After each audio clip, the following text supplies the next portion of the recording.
Assalamualaikum warahmatullahi wabarakatuh. Bismillahirrahmanirrahim. Alhamdulillahirabbil alamin. Allahumma shalli ala sayyidina Muhammadin al-fatih lima uhliq wal hatim sabaq nasirul haqqi bil haqq wal hadi ila siratikal mustaqim wa ala alihi haqqa qadri wa miqdaril azim.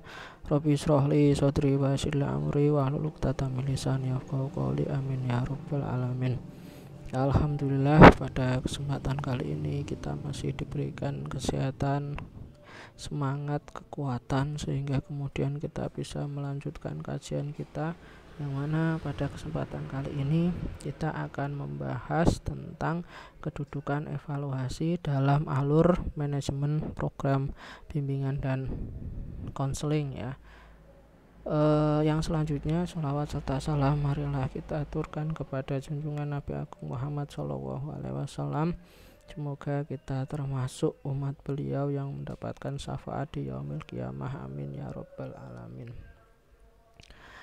Berbicara tentang kedudukan evaluasi dalam alur manajemen program BK, yang pertama kita akan mengkaji dulu tentang konsep dasar evaluasi dalam manajemen program BK. Menurut Prof. Sugiyo ya menjelaskan bahwa manajemen bimbingan dan konseling merupakan salah satu kompetensi dasar yang harus dikuasai oleh konselor. Jadi selain konselor itu harus menguasai teori, menguasai praktik ya, strategi, terus kemudian pendekatan, metode ya, asesmen ya, seorang konselor harus menguasai manajemen bimbingan dan konseling. Hal tersebut dikarenakan dalam kegiatan seorang konselor harus merencanakan. Jadi nantinya ya dalam program-program BK ya, dalam melaksanakan kegiatan BK itu seorang konselor itu harus ya menerapkan prinsip-prinsip manajemen dalam bimbingan dan konseling. Misalnya seorang konselor harus merencanakan, kemudian mengorganisasikan, kemudian melaksanakan program dan mengevaluasi kegiatan bimbingan dan konseling.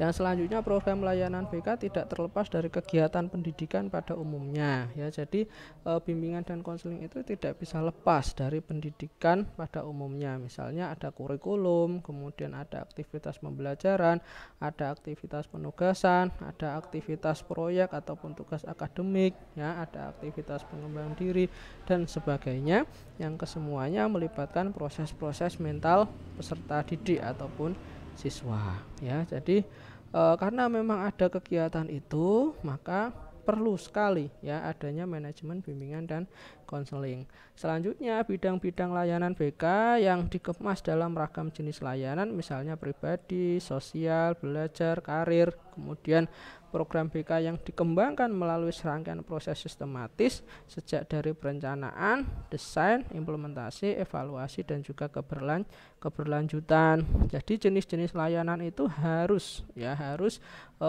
dikembangkan melalui serangkaian proses yang sistematis ya. Maka perlu adanya perencanaan, perlu adanya desain, perlu adanya implementasi ataupun pelaksanaan, perlu adanya evaluasi ya, dan juga perlu adanya keberlanjutan ataupun perlu adanya manajemen dalam bimbingan dan konseling.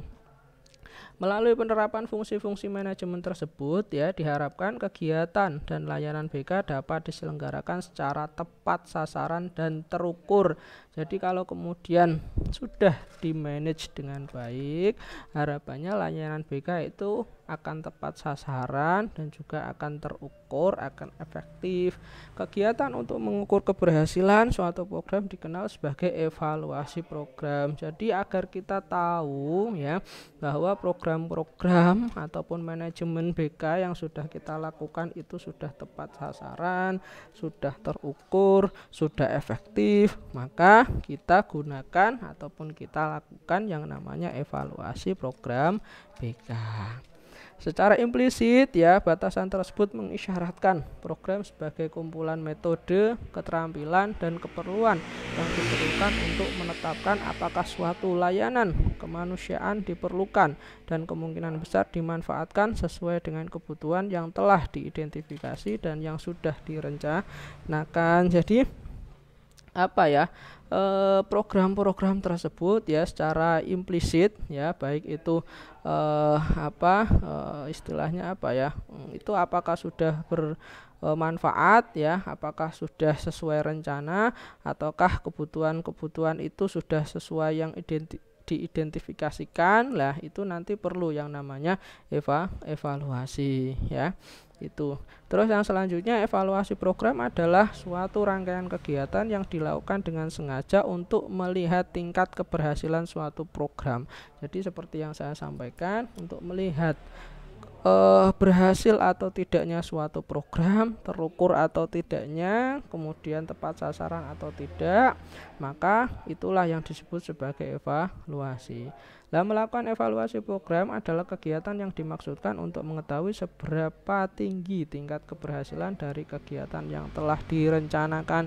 Jadi sejauh mana keberhasilan, sejauh mana kegagalan, ya, sejauh mana keefektifan, itu perlu ya, itu bisa diketahui dengan adanya evaluasi. Kemudian yang selanjutnya adalah langkah-langkah evaluasi program. Yang pertama adalah merumuskan masalah ataupun instrumen. Nah, pada prinsipnya mengevaluasi program adalah memperoleh data yang diperlukan dalam mengambil keputusan. Maka dalam mengevaluasi, konselor perlu menyiapkan instrumen yang terkait dengan kegiatan yang dilakukan berdasarkan program yang disusun. Jadi yang pertama kita harus rumuskan dulu kira-kira masalah apa yang akan kita teliti. Misalnya yang kita teliti adalah program-program terkait bidang bimbingan karir, ataupun terkait bidang bimbingan individu, bidang bimbingan sosial, ataukah masalah yang apa yang kemudian ingin kita evaluasi. Nah, setelah kemudian kita rumuskan masalahnya seperti apa, baru kemudian kita membuat instrumen evaluasi untuk mengukur sejauh mana program-program itu akan terlaksana melalui instrumen-instrumen tersebut. Nah, pada dasarnya terkait dengan dua aspek pokok yang perlu dievaluasi, yaitu tingkat keterlaksanaan program atau pelayanan, yaitu aspek dan juga proses, dan juga tingkat ketercapaian program atau pelayanan, yaitu aspek hasil. Jadi yang dievaluasi itu pada keterlaksanaan program dan juga pada hasil program. Itulah yang kemudian akan dievaluasi. Jadi mau mengevaluasi yang mana nantinya ya, kalian sebagai seorang guru BK, apakah akan mengevaluasi proses ataupun keterlaksanaan program, ataukah akan mengevaluasi hasil program. Lah itu semua, ataupun kecapaian program, itu semua harus dirumuskan dulu ya masalahnya ya, mau yang mana, baru kemudian dirumuskan instrumentasinya. Yang selanjutnya adalah mengembangkan atau menyusun pengumpulan data. Nah, untuk memperoleh yang diperlukan, yaitu mengenai tingkat keterlaksanaan dan ketercapaian program, maka konselor perlu menyusun instrumen yang relevan dengan kedua aspek tersebut. Jadi instrumennya ditentukan. Piye sih carane agar supaya kita itu bisa mendapatkan data? Apa saja alat pengumpul data yang kemudian dibutuhkan. Jadi ketika sudah merumuskan masalah ya ataupun instrumentasinya, yang selanjutnya adalah mulai mengembangkan ataupun mulai menyusun alat pengumpul datanya. Apakah menggunakan angket, ataukah menggunakan wawancara, ataukah observasi, ataupun studi dokumentasi. Kalau angket buat angketnya, kalau wawancara buat pedoman wawancaranya, kalau observasi buat pedoman observasi, kalau studi dokumentasi buat ya pedoman studi dokumentasi dan lain sebagainya. Jadi masalahnya dilihat dulu, baru kembangkan ataupun menyusun pengumpulan data. Yang selanjutnya pengumpulan data dan analisis data. Nah, data yang telah dikumpulkan kemudian dianalisis. Dari hasil analisis data akan dapat diketahui program-program mana yang terlaksana dan mana yang tidak. Yang terlaksana dengan adanya hambatan, tujuan kegiatan-kegiatan yang ada hambatan, tujuan kegiatan-kegiatan yang telah dan belum tercapai ya. Jadi setelah kita kemudian menyusun pengumpul datanya, yang selanjutnya adalah mengumpul data, dikumpulkan datanya ya, ataupun pelaksanaan, dilaksanakan evaluasinya ya. Yang setelah itu baru data yang terkumpul itu dianalisis ya, jangan hanya sekedar dikumpulkan saja tanpa adanya analisis, tapi data itu dikumpulkan kemudian dianalisis. Kalau sudah seperti itu nanti kita bisa tahu mana program yang terlaksana, mana program yang tidak, apa saja hambatan-hambatan dalam pelaksanaan programnya, terus kemudian apa saja tujuan-tujuan dalam mencapai apa saja hambatan-hambatan dalam mencapai tujuan program itu ya. Kemudian apa saja kegiatan-kegiatan yang telah ataupun yang belum tercapai. Nah, ini bisa dilihat dari proses pengumpulan dan juga menganalisis data. Langkah yang selanjutnya adalah melakukan tindak lanjut atau follow up. Berdasarkan hasil-hasil dan temuan yang diperoleh ya dari pengumpulan dan analisis data tadi, maka dapat dilakukan tindak lanjut. Selanjutnya adalah tindak lanjut dari hasil pengumpulan dan analisis data. Nah, tindak lanjut dapat berupa perbaikan program ya, dan dapat berupa pengembangan program. Jadi tindak lanjut itu ada dua, perbaikan program ataupun pengembangan program. Perbaikan ya kemarin yang kurang-kurang bisa diperbaiki. Pengembangan adalah yang kemarin kurang maksimal bisa dikembangkan lagi. Ya, terus kemudian perbaikan program dapat dilakukan dengan memperbaiki beberapa hal yang dipandang lemah ya. Jadi perbaikan di sini kalau ada kemarin program-programnya dianggap lemah, kurang baik, kurang tepat, kurang relevan ya dengan tujuan yang dicapai, maka harus diperbaiki. Sedangkan pengembangan program dapat dilakukan dengan cara mengubah atau menambah beberapa hal yang dipandang dapat meningkatkan kualitas atau efektivitas program. Jadi kalau perbaikan itu adalah yang kurang diperbaiki, kalau pengembang itu bisa mengubah atau menambah ya dalam rangka peningkatan kualitas dan juga efektivitas program. Yang selanjutnya yang terakhir adalah kedudukan evaluasi dalam manajemen program bimbingan dan konseling. Kedudukan evaluasi dalam manajemen program BK sungguh sangat penting. Jadi yang perlu diperhatikan sungguh sangat penting kedudukan evaluasi dalam manajemen bimbingan dan konseling ya, dan bahkan dapat dipandang sebagai bagian yang tak terpisahkan dengan keseluruhan proses pelayanan bimbingan dan konseling. Jadi evaluasi ini tidak bisa dilepaskan dalam keseluruhan proses bimbingan dan konseling.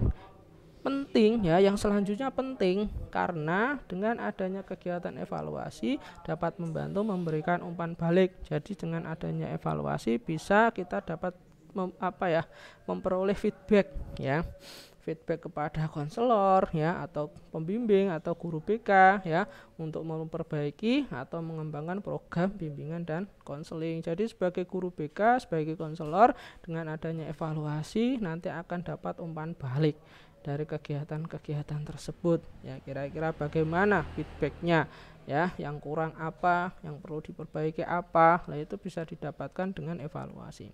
Dengan adanya feedback tersebut maka akan diketahui hal-hal apa saja yang menjadi penyebab program atau layanan bimbingan dan konseling tersebut berhasil atau tidak. Jadi dengan adanya feedback tersebut kita tahu ya apakah layanan BK itu berhasil ataukah belum berhasil, karena feedback itu karena evaluasi yang kita lakukan.